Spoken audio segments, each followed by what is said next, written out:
자, 박수로 청해 듣도록 하겠습니다.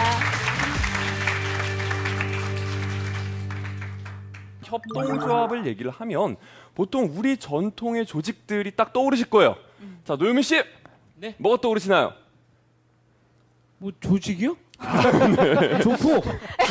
아이, 네. 정말 왜 저러세요? 네, 보통 둘에 한 번쯤 들어보셨을 것 같아요. 둘에 들어봤습니다. 네, 그렇죠. 푸마 씨 뭐 이런 거 들어보셨나요? 둘에 노유민 씨 둘에 몰라요? 처음 들어봤어요. 둘에를 처음 네. 들어봐요? 그렇군요.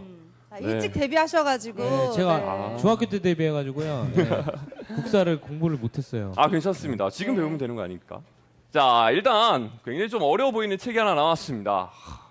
우리 또 이제 자료가 나왔는데 우리 남명열 선생님한테 한번 부탁을 드려보도록 하겠습니다. 한번 읽어볼까요?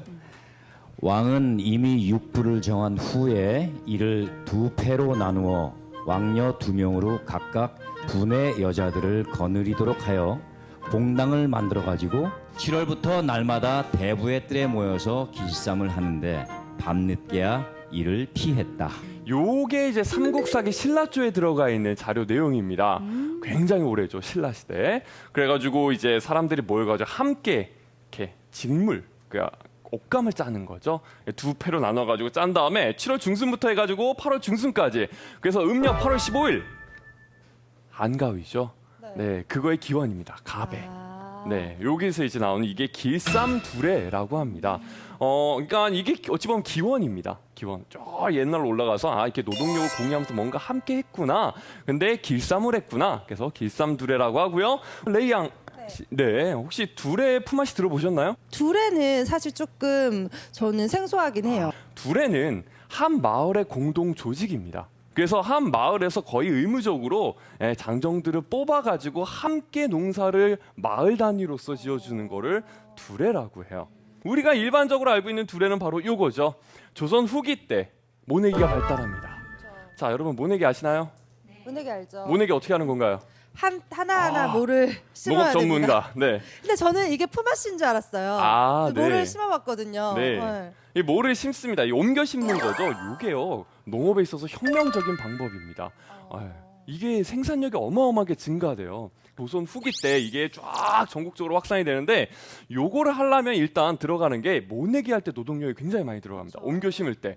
그거를 이제 공유하기 위해서 이제 두레라는 게 마을마다 발달하게 되었다라는 겁니다. 요 책은 저상일월이라고 하는 책입니다. 요 저상일월이라고 하는 책은 일기입니다. 일기. 무려 6명이 대를 거치면서 100년간 써내려온 일기고요.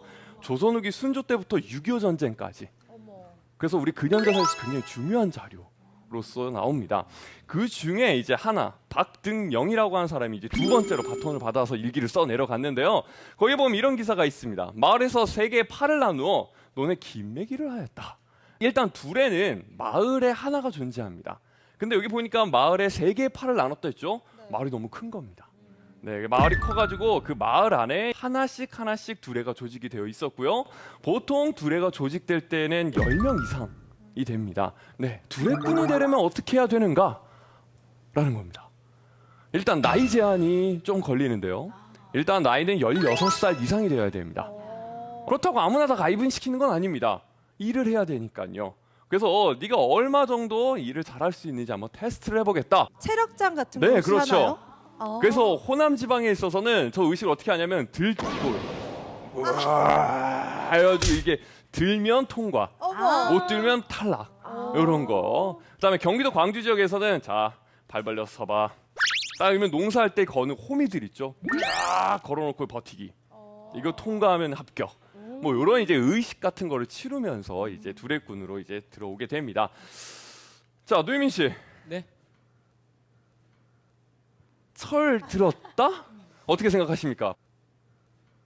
연예인은 철 들면 안 돼요. 아, 그런가요? 네. 뭐 한결같은 노유민 씨는. 철 들면 안 돼요. 네. 갑자기 뜬금없는 질문. 철 들었다가 무슨 의미일까요? 철을 들었으니까 철 들었다가 아닐까요? 이게 뭐, 농기구? 예, 낫이나 삽이나. 예. 그걸 들면 이제 철 들었다? 예. 일이 있어 보입니다. 네, 남명열 선생님께서는? 뭐 철 들었다 그 철학할 때 글자가 철자 아니에요? 그러니까 뭔가 좀 역시 컸다? 뭔가 다릅니다. 이런 뜻 아닌가요? 네. 그 철인지 오늘 처음 알았어요. 저도 처음 예. 맞나요? 네. 맞나요? 그렇게 쓰기도 하고요. 이게 어원이 여러 개예요. 그런데 이제 제가 여기서 얘기하고 싶은 요 농사 짓는 사람들끼리 쓰는 철들었다 의미는 철은 계절을 뜻합니다. 그래서 이 계절을 민감해야 좋은 농부가 될 수 있거든요. 그렇군요. 네, 그래서 절기, 24절기도 다 농업과 관련된 건데 그거의 정확한 시기를 알고 정확하게 농사를 지을 수 있어야 넌 철들었다. 아, 이제 좀 하네 뭐 이런 그렇죠. 말인가요? 넌 이제 성인으로 독립해도 된다. 농사 혼자 지을 줄 아네. 이런 식의 의미가 되겠습니다. 그래서 철부지, 철을 아닐 뿌자 알지자, 알지 못한다. 라는 거, 철딱선이 없네 라는 거, 철을 개념이 딱 서지 못했다라는 거죠. 그렇군요. 네, 그래서 좀 어린 학생들을 얘기할 때 그런 식으로 말을 쓴다라고 보시면 되겠습니다. 새롭죠? 네. 재밌다. 예. 이런 식으로 이제 둘의 어찌 보면은 뭐랄까요, 협동조합과는 약간은 지금의 협동조합과는 거리가 있지만 그래도 함께 노동력을 공유하고 함께 일하면서 공동생활을 한다라는 측면에 있어서는 네, 어찌 보면 지금 협동조합의 우리나라의 하나의 원류라고 볼 수 있겠습니다. 근데 그럼 이제 제가 이렇게 얘기를 듣고 보니까 네네. 둘에는 그러면 우리 그 농민들이 노동력만 제공을 한 셈인가요? 중요한 질문이죠. 아무래도 협동조합에 있어서 경제적인 얘기 빼놓으면 안 됩니다. 그렇죠. 네, 제가 경제적인 잠시 영역을 얘기해도 될까요? 아 그럼요. 예. 양해를 구하고 이게 두 서로 분이 협동이 참 네. 잘 되고 계세요. 상도덕이라는 게 있기 때문에. 네. 조합 한번 꾸리셔야 될 것 같아요, 두 분이서도. 자, 일단 기록. 아까 봤던 일기입니다. 이 일기에는 이런 것도 써 있어요. 자, 등령가. 그 집에서는 한 두락당 8푼의 운답전을 냈습니다. 아, 돈을 네. 줬군요. 조금 해석을 하자면 한 두락이라는 것은 보통 2평 정도 됩니다. 네, 6.6제곱미터 정도 되죠. 거기를 이제 쫙 김매기를 해놓고 두레꾼이 와서 김매기를 하면 8푼의 운답전. 운이라는 거는 이제 김매기할 운자고요. 답은 논답자입니다. 그래서 김매기한 대가로서 주는 돈, 여기 이제 8푼을 줬다라는 거죠. 그러니까 한 사람이 하루 일을 해서 8푼 정도를 받았다라는 거죠. 8푼 얼마일까요?